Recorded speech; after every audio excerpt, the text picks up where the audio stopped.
যদি আপনি আপনার একটা কিছু বলেন তাদের উদ্দেশ্যে সম্পর্কে না উদ্দেশ্যে যদি আমি প্রথমে বলি যে একটু যদি আমরা স্টাডি করি, পড়াশোনা করে যদি রাজনীতি করি, আমি তাদের এই আতাতকে আমি তাদের আতাতকে আমি নিজে ব্যক্তিগতভাবে এটাকে অন্য বিশালভাবে কিছু দেখছি না। কারণ আমি সবসময় বলি 100 साल पहले तो हमें तुमसे प्यार था, আজ भी है কাল भी रहेगा। প্রথম প্রেমটা ছিল চোরি চোরি চুপকে চুপকে, এখন খুল্লম খুল্লা বিয়ে হয়ে গেছে। 2023-এও তো তাদের আতাত ছিল, 2023-এও আমাদের যে বিধানসভা নির্বাচনে সেটা তো তাদের আতাত ছিল। কি রেজাল্ট কি হয়েছে?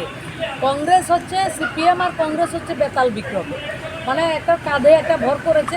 গোটা দেশে সিপিএম কংগ্রেসের কাঁধে বেতাল বিক্রমের মতো ভর করেছে।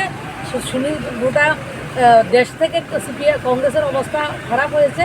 আর ত্রিপুরা রাজ্যে কংগ্রেস সিপিএমের উপর ভর করেছে, তার জন্য আজকে সিপিএমের এই দুরবস্থা।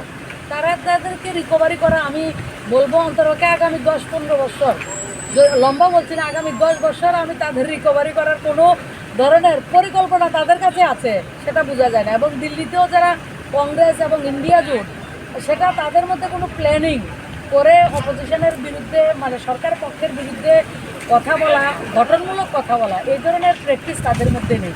তারা শুধু নিজেদের রক্ষা করার জন্য কাজ করছেন, আর মোদিজির দেশকে বিশ্ব দরবারে তুলে নিয়ে যাওয়ার জন্য দেশের প্রত্যেকটা শ্রমিক সংগঠন হোক, মানুষ হোক, মহিলা হোক, যুবক হোক, আমাদের কৃষক হোক, তাদেরকে কীভাবে এগিয়ে নিয়ে যাবে। এবং এই বছর শ্রমিকের